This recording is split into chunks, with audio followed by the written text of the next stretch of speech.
क्या कहते हैं कि ये 84 लाख दुनिया है जिसमें 30 लाख प्रकार के दरख्त हैं, 27 लाख प्रकार के कीड़े मकोड़े हैं, 14 लाख प्रकार के पक्षी हैं, 9 लाख प्रकार के पानी के जीव हैं, 4 लाख में भूत प्रेत देवी देवता मनुजीवन। ये सारी दुनिया में एक अव्वल जीवन मिला है तो एक मनुष्य तन मिला है। संत कहते हैं इस काया के अंदर, इस मनुष्य तन के अंदर सारे खजाने छिपे रखे हैं। कवि साहब ने कहा है अब दू अंधा दुन अंधियारा, या गढ़ भीतर गंगा जमुना यही में गढ़ गिरनारा, या गढ़ भीतर सोना चांदी यही में परखनारा, या गढ़ भीतर आए लेते हैं राम कृष्ण तारा, कहत कभी सुनो भी साधु यही में गुरु हमारा। वो सारा खजाना इस काया के अंदर छिपा हुआ है लेकिन ताला लगा है। इस ताले की चाबी उस मालिक के अपने हाथ है। जब भी वो इस ताले की चाबी इस संसार में भेजता है तो अपने संतों को भेजता है कि जाओ अगर कोई इसका ग्राहक हो तो उसको दे आना। इसलिए संत कहते हैं कि जब कबीर साहब को इस दौलत को बांटने के लिए मालिक ने हुक्म दिया तो कहते हैं कि मैं इसको सीत मीत ही लुटाता हूं लेकिन ग्राहक कोई नहीं मिलता। कोई किस्मत वाले होते हैं जो मौके के संतों की तलाश करके नाम लेकर नाम का अभ्यास करते हैं, बाकी सारी दुनिया अंधविश्वास में फंसकर अपने टाइम यहीं गुजार देती है, हीरा जन्म यहीं बर्बाद हो जाता है। इसलिए संत कहते हैं कि तेरी काया के अंदर सारे खजाने छिपे हैं, तू गांठ खोल कर देख। गांठ कहाँ लगी है? दोनों आंखों के बीच में, यहाँ जड़ और चेतन की गांठ लगी है। ये गांठ तब खुलेगी जब हम अभ्यास करेंगे, बिना अभ्यास के ये गांठ नहीं खुलती है।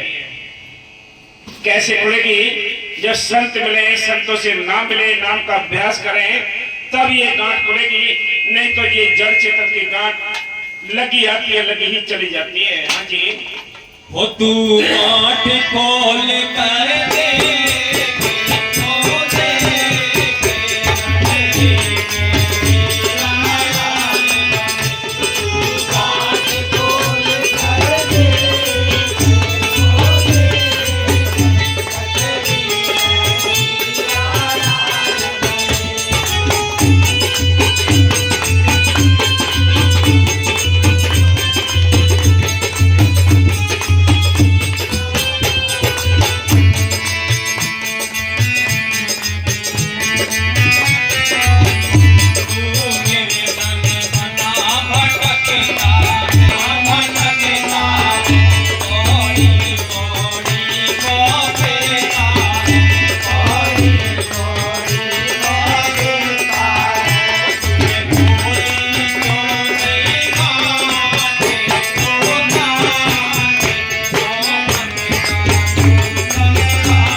जिस दिन ये गांठ खुलेगी और अंदर का खजाना हमारे हाथ लगेगा, उतने इतने धनवान हो जाएंगे कि कितना ही इस दौलत को लुटाएंगे, खत्म नहीं होती। बाबा मस्ताना जी ने इस गांठ को खोलकर उस खजाने की चाबी अपने हाथ में लेकर खजाना खोल दिया।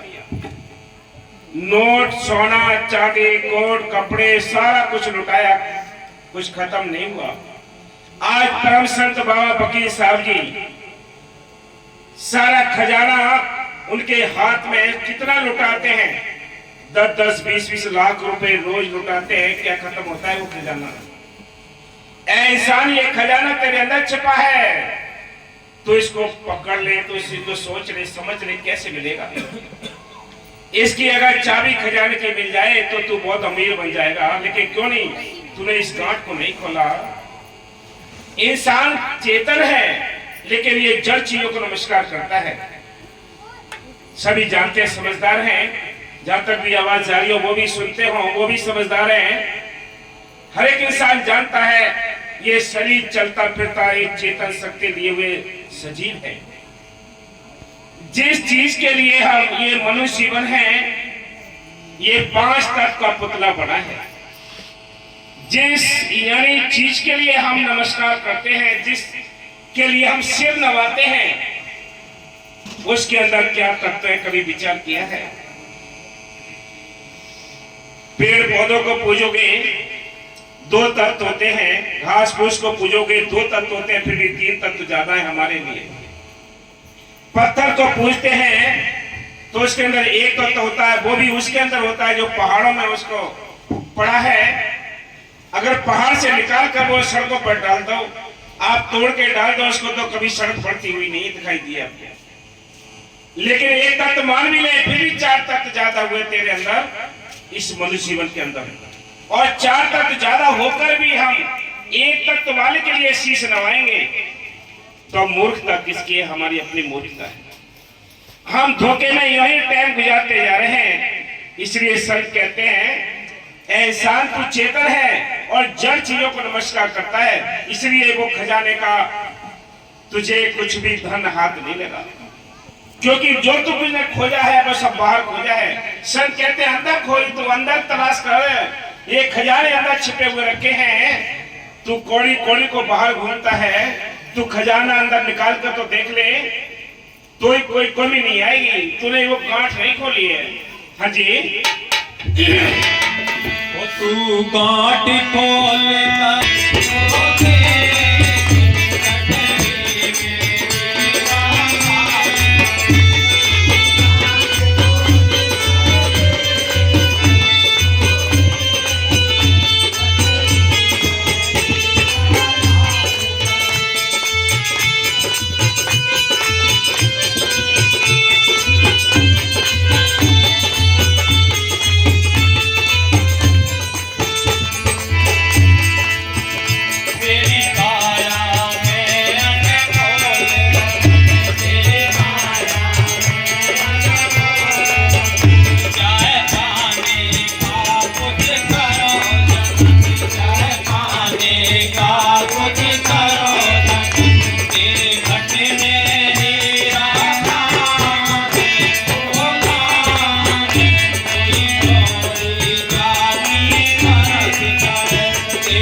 संत कहते हैं, तेरे काया के अंदर बड़े खजाने छिपे रखे हैं, बड़े रतन हैं, लेकिन इसको पाने के लिए जतन तो करना पड़ेगा। बैठ जा।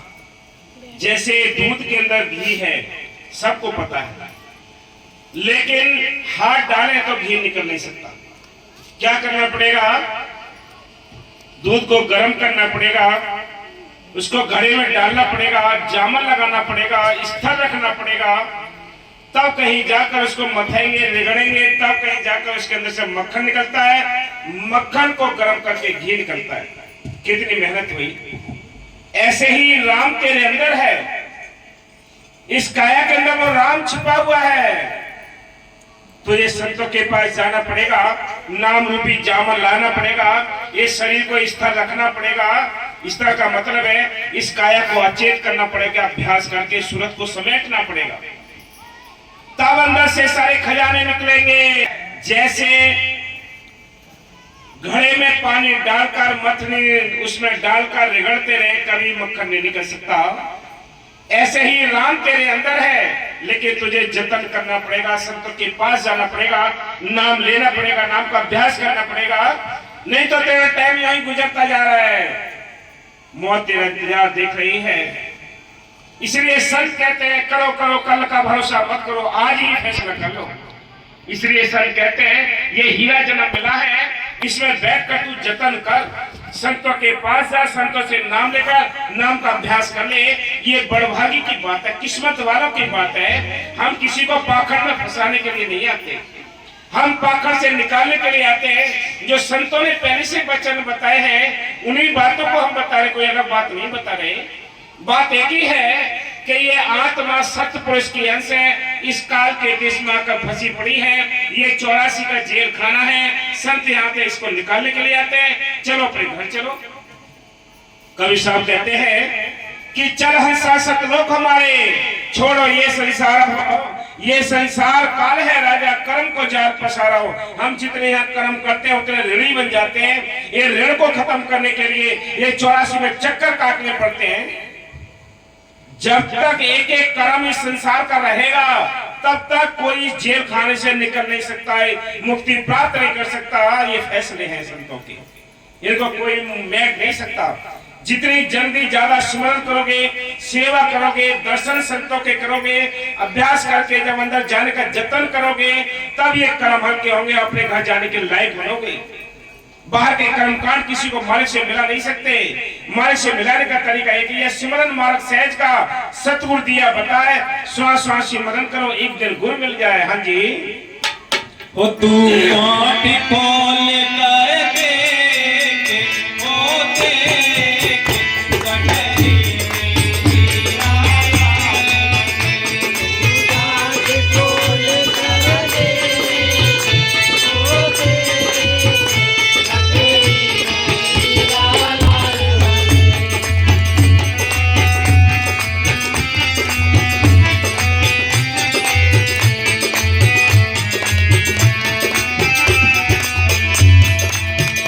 कोई जोरी आँखों वाला, कोई जोरी आँखों वाला, मोदी सुहाने वाला, वो कोई वास्तु देगा लखाए, वो लखाए, वो अंग संग तेरे काम करे, वो वास्तु देगा लखाए, वो लखाए, वो अंग संग तेरे काम करे। वो मालिक सबके अंग संग काम करता है। जिस दिन से जीव को नाम की दीक्षा मिलती है उस दिन से वो मालिक हाजिर नाजिर जिंदा राम इसके सारे काम करता है। उसने पहले भक्तों के काम किए हैं, आज भी करता है, आगे भी करेगा, लेकिन उनके करेगा जो मालिक की महर से उससे काम लेते हैं। नरसिंह का भात भर दिया, द्रौपदी की लाज बचा दी, प्रहलाद को बचा दिया, वो सारे भक्तों के काम करता है। हम विश्वास नहीं करते, हम ये सोचते हैं मालिक है या ना है, काम करेगा ना करेगा। इसी दुविधा में हमारा टाइम यही गुजर जाता है। इस दुविधा में ही हमारा सारा समय बर्बाद हो जाता है। इसलिए संत कहते हैं ये हीरा जन्म मिला है, हीरा से श्वास मिली है, इनको मालिक की महर से कदर करनी है, इनको परमात्मा में भी लगाना है, इस दुनियादारी के काम धंधों में भी लगाकर अपने सांसारिक जो कर्ज है वो भी अदा कर रहे हैं, और मालिक के देश चलने के लिए राम नाम का धन भी इकट्ठा करना है। अगर राम नाम का धन इकट्ठा नहीं किया तो यहाँ जो कमाया सब यहीं रह जाएगा, कोठी बंगले यहीं रह जाएंगे, बेटी बेटा यहीं रह जाएंगे, जाति धर्म यहीं रह जाएंगे, ये संसार भी यहीं रह जाएगा। जिस काया को लिए घूमते इस काया ने भी यहीं हमारा साथ छोड़ देना है। इसलिए संत कहते हैं साथ क्या गया तुम्हारे साथ जाने वाला वो राम नाम का धन था, उसकी आपने चिंता नहीं की, उसको इकट्ठा करने के लिए कभी जतन नहीं किया। तेरे काया में अनमोल रतन है, किसको पाने का तू कर जतन है। तेरे काया में हीरा खान कोई जौहरी जाकी परख करे, कोई जौहरी आंखों वाला हो। अगर हम कोई सोने चांदी की चीज लेने के लिए किसी सब्जी वाली दुकान पर जाएं, उससे कहें तो ये अंगूठी दे दे, तो ये सोने की यानी लड़ दे दे, या और भी कोई आभूषण मांगे, तो वो सब्जी वाला कहेगा ये पागल हो गया है, इसको ये कहाँ पता है कि ये चीज यहाँ मिलेगी, ये तो सुनार के पास मिलती है, सरदार के पास मिलती है। ऐसे ही हम राम की तलाश करते हैं, वो जो कहाँ उल्टी जगह जाते हैं वो वहां मालिक नहीं मिलता। मालिक मिलता है तो संतों के जरिए मिलता है। संत अंदर बैठे हैं, वो मालिक भी अंदर बैठा है, उनकी शक्ति भी अंदर बैठी है, अंदर से वो मालिक मिलेगा। हाँ जी।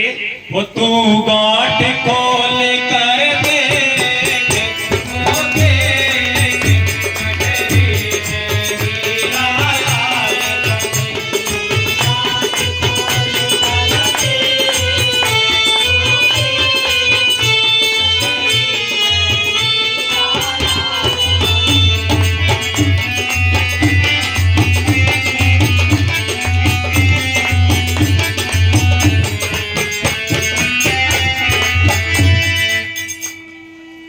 का ही काम है। ये संत मत के रास्ते पर चलना, इसमें कदम रखना किसी भाग्यशाली का काम और बहादुरों का काम है। कायर इस मैदान में कदम नहीं रख सकते, याद रखना। अगर कायर कदम रख भी देते, देखा तो नहीं, किसी के साथ चले भी जाएं, वो मैदान छोड़कर भाग जाते हैं। उनकी औकात नहीं इस मार्ग पर टिक सके कोई। ये मार्ग कठिन भी है और सरल भी बहुत है। सारी दुनिया ये जानती है, सारी दुनिया काम, क्रोध, लोभ, मोह, अहंकार के बस में है। ये इस पे कब्जा किए हुए हैं, ये मन इस पे कब्जा किए हुए है। आत्मा निर्बल है, कमजोर है, इसको बल नहीं। बल तब मिलेगा इसको नाम की बूटी मिले, नाम का अभ्यास करे, तब आत्म बल बढ़ेगा, तब भक्ति करने के लायक बनेगी आत्मा, तब अपने देश जाने के लायक बनेगी। सारी दुनिया उल्टे रास्ते चलती है। ये हीरा जन्म मिला है, यूं ही बर्बाद होता जा रहा है। हम किसी धर्म, किसी जाति, किसी संप्रदाय, पद का कोई हम विरोध नहीं करते। सबको कहते हैं सब आदरणीय है, सब सम्मानीय है, लेकिन मालिक से मिलने का जो रास्ता है वो नाम का है। आप मानो या ना मानो, वो मर्जी आपकी, संस्कार आपके हैं, लेकिन वही समझ लेते हैं जिन पर मालिक की मेहर होती है। हाँ जी, जब सारे हालात अनुकूल हों, अर्थात मन की इच्छाओं के मुताबिक हों, तो प्रेम करना बहुत आसान होता है। परंतु इनके प्रतिकूल होने पर भी सच्चे प्रेमी का प्रेम नहीं बदलता। प्रहलाद को कितने जतन किए, मारने के सारे षड्यंत्र किए, क्या उसने राम नाम छोड़ दिया? क्या उसने भक्ति का मार्ग छोड़ दिया? जिसने एक बार उस मालिक को पकड़ लिया वो उससे छूटता नहीं है, और जिसने छोड़ दिया उसने पकड़ा ही नहीं अभी तक। वो ढील ढाल वैसे पकड़ रखा है। तभी तो कहते हैं उसने नाम छोड़ दिया, सत्संग छोड़ दिया। उसने पकड़ा ही नहीं था, उसको विश्वास ही नहीं हुआ, ना उसको आस्था, प्रेम, ना लगन, तड़प, ये चीजें हवा भी नहीं लगी संत मत की उसको।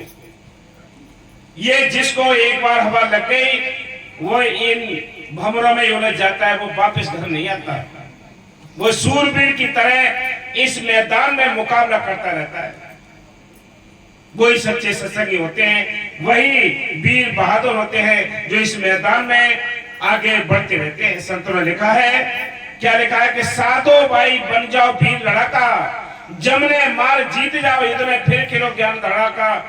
कि ये संसार एक अखाड़े का मैदान है। यहाँ आपको ज्ञान के साथ लड़ना पड़ेगा, काम, क्रोध, लोभ, अहंकार के साथ लड़ना पड़ेगा, तब कहीं जाकर आपको सफलता मिलेगी। हाँ जी, अपना तन मन धन जान और प्राण सब कुर्बान करता चला जाता है।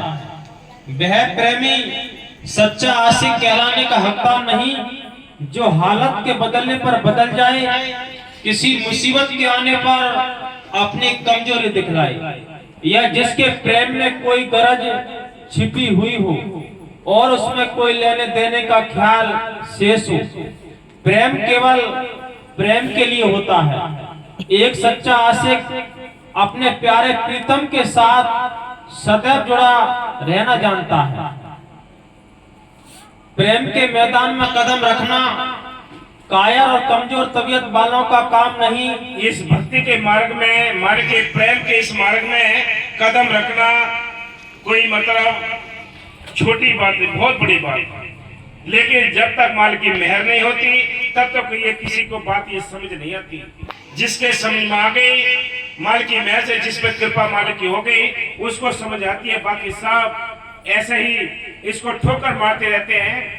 जैसे संतों ने लिखा है कि लाल पड़ी मैदान में कीच रही लिपटा है, कि लाल पड़ी मैदान में कीच रही लिपटा है, निगुरा ठोकर मार चलो को गुरुमुख ने ली नहीं उठाए। कोई गुरुमुख की किस्मत वाला होता है, इस नाम की कदर करता है। बाकी सबकी औकात नहीं है कि इसकी औकात को जान सके। इसलिए संत कहते हैं कोई बहादुर है इस मैदान में डटे रहते हैं, कायर तो निंदा, चुगली, बैर, विरोध में लगे रहते हैं, वो अपना आकाश कर लेते हैं। ये सब की वास की बात नहीं है। हाँ जी, ये तो जान की बाजी, ये जान की बाजी लगाने वाले बहादुरों का काम है। ये हर समय युद्ध का मैदान है, अखाड़े का मैदान है। साधु भाई बन जाओ वीर लड़ाका। हाँ जी, बहादुरों का काम है।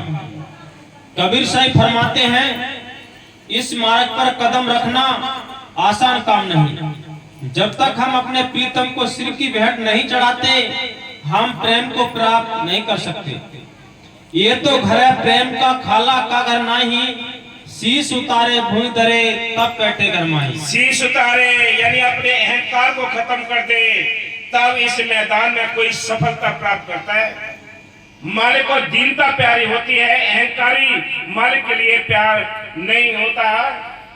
वो दीनता वाले जो होते हैं, जो यानी भोले होते हैं, उनके लिए मालिक अपनी दया मेहर बख्शता है, दया के भंडार खोल देता है, उनके लिए दीन बनते हैं। आपने देखा, कोई इतिहास उठा के देख लीजिए, किसी उद्योगपति को मालिक मिला हो, कोई भी इतिहास उठा के देख लीजिए, जब भी मालिक ने अपने राज खोले हैं तो गरीबों के लिए खोले हैं, क्योंकि गरीबों का दिल गरीब होता है, उनका मन भी गरीब होता है, बहुत मासूम होते हैं, वो भोले होते हैं, इसलिए मालिक की दया उनके लिए बरसती है। हाँ जी। शीश उतारे भूमि धरे ऊपर रखे पांव, दास कबीरा यूं कहे ऐसा हो तो आप। हाँ जी।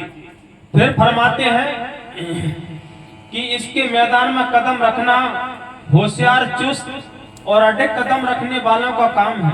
सारी दुनिया ये कहती है कि वो तो राम नाम को मानते नहीं है। ये सारी दुनिया नहीं समझती राम नाम क्या है।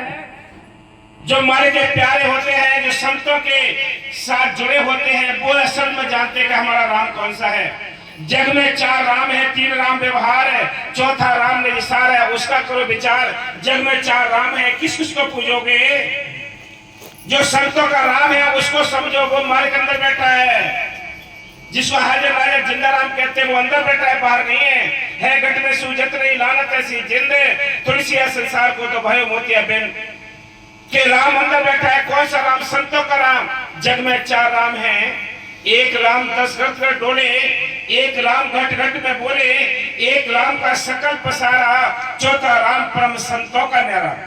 वो चौथा राम है, वो जिंदा राम है, जो जिंदी ताकत है। ये कहां से ये कलर लाता है फूल के अंदर, कहां से इसके लिए खुशबू डालता है, कहां से ये कटिंग करता है, कैसी पंखुड़ी बनाता है। बाबा मैनेजर साहब जी बार बार फूल का इशारा देते, कहते हैं कि ये उदाहरण दे के समझाते कि ये राम है, कोई इंसान नहीं बना सकता इसको। इंसान बनाएगा उसका रंग ये कलर उतर जाते हैं, खुशबू नहीं होती है, टेम्परेरी चीज है वो। ये मालिक बनाए, मालिक का काम है ये। वो आपे दारदारी मेरा सतगुरु, आप ही खेल खिलाड़ी हो, वो सारे काम आप ही करता है। वो अंदर संतों के अंदर बैठ कर करता है। तो हमें वो राम चाहिए जो जिंदा राम है, जो संतों के द्वारा मिलता है, जो संतों का राम है, वो राम चाहिए। हाँ जी। निकलने सुस्त और अविश्वासी लोगों का इस स्थान पर कोई काम नहीं।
होती है कि गुदड़ी में लाल नहीं छिपते।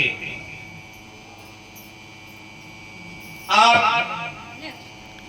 बाहर की भी छोटी मोटी भक्ति करते हैं, कुछ ना है तो आप किसी लोटे में पानी लेकर जब मंदिर के लिए जाएंगे तो ये तो बाहर की चीज, छोटी सी चीज है। तो लोग जो मोहल्ले में बैठे होते हैं वो कहते हैं अरे ये तो भगत जी हो गए, और भगत जी क्या हाल है। थोड़ा यानी पानी लेकर अगर मंदिर के लिए जाएंगे तब अगर हम नाम की दौलत का इकट्ठी करेंगे, ये नाम का धन इकट्ठा करेंगे, तो फिर कितनी बात होगी बड़ी। इसलिए संत कहते हैं कि बिन दौलत ना होगी रौनक, बिन रौनक ना होगी शौहरत। आपने बहुत बड़ी कोठी बनाई,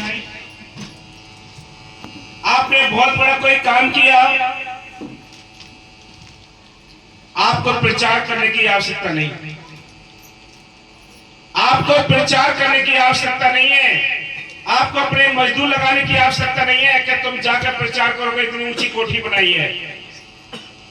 वो आप ही सब चर्चा हो जाएगी कि बड़ी ऊंची कोठी बनाई है, भाई बहुत अच्छा काम किया उसने, पूरे गांव में बड़ी अच्छी कोठी है, बड़ा अच्छा उद्योग लगाया है।